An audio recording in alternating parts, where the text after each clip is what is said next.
Hi, George Crump with Verge IO. Thanks for joining us today. Today we're going to talk about using Verge IO as a DR site or DR solution for your VMware environment. This is a really great idea. Obviously, it solves a problem that a lot of people have in VMware is how do I do a disaster recovery, things like that. But it also sets you up to transition to an alternative hypervisor in case, a surprise price increase or something like that happens. So I've got drawn up here sort of the classic VMware infrastructure with their stack of different VMs that they need in order to run the infrastructure. And then, of course, at the top, I've got some VMware VMs running. So all you would do to use our solution, which we call ioProtect, is you would basically add at least a couple Verge OS nodes. And these, again, could be servers you have in your environment. 90% of the servers that we run into will work just fine in a Verge IO environment. They can be flash, hard disk drives, or a combination of both, whatever makes sense in your environment. Now, we're probably going to cross-connect these nodes for high availability. If it was a three-node or more, we would run that up to a switch. Now, with the way our ioProtect works, we plug directly into VMware's backup API set. And so when we do this, what we're going to do is essentially drill in here, grab these VMs, and then literally copy them down to the VergeOS environment. Okay, and so then they'll be stored there for each one of these servers. And so we essentially now have the VMware image that's up here stored on VergeOS hardware.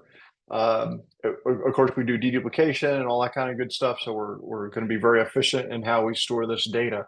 Then as you're going through the day or whatever, you could run, because we use the backup API set, you could run change block tracking to keep these VMs up to date throughout the day. Many of our clients will do this like every 2 hours, so a little bit more frequently than what they would normally do for a backup. Now, let's say you have a situation, maybe you lost an environment or something like that, or maybe it's nothing really catastrophic. Maybe you just want to test and see how these VMs are going to work in the VergeOS environment. Well, what you would do is you would click one more button and promote as many of those VMs as you want to be VergeOS VMs.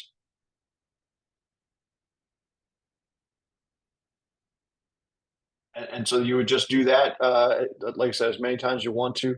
This conversion process is incredibly fast. It's faster than anything I've seen elsewhere in the industry.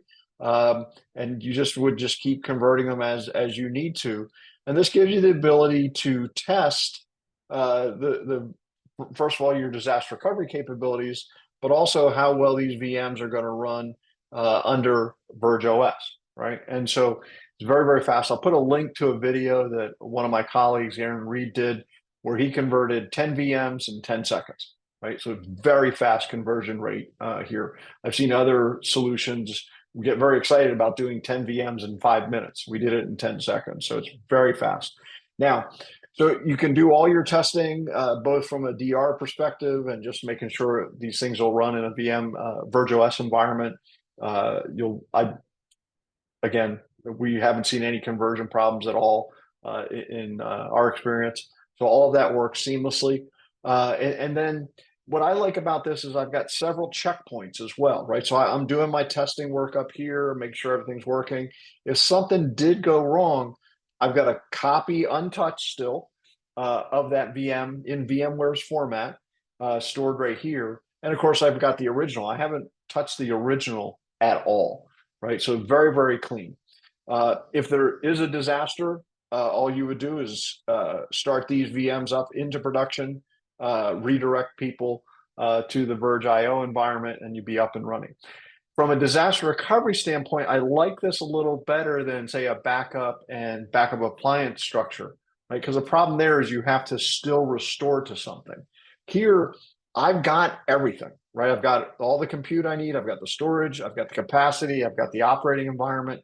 And so even if I haven't done any conversion, that I could take all of these VMs. I've got uh, 9 there. I could convert all of those in seconds and be up and running.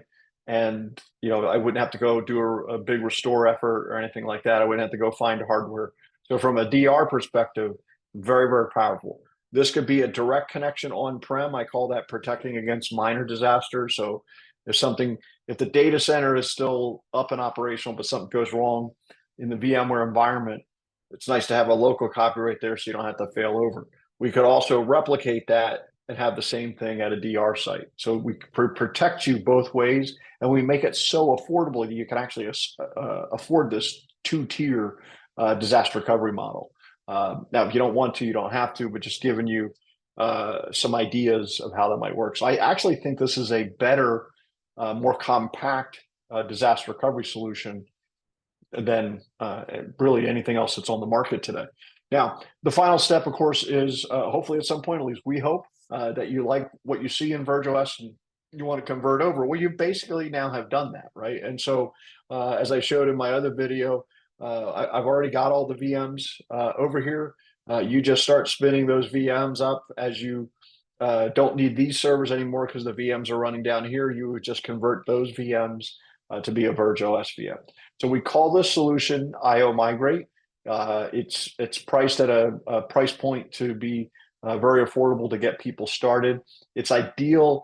Like, let's say you just renewed your VMware contract and you got a year to figure out what's going on. Well, don't kick the can down the road and wait 6 months. Go ahead and solve your DR problem. Let us start adding some value to your environment today, and then go ahead and test. And the nice thing with this testing, you're solving 2 problems. Number one, you're testing how things will work in an alternate hypervisor, and you're also testing your ability to recover in a disaster situation. So it's a double win from that perspective. So again, ioProtect. I'll put a link to the actual conversion routine that Aaron did in the notes. If you want to set up a meeting and have me go through this in detail with you, also in the description, I'll put up my personal meeting link. Feel free to schedule something there. For now, though, I'm George Crump with VergeIO. Thanks for joining us.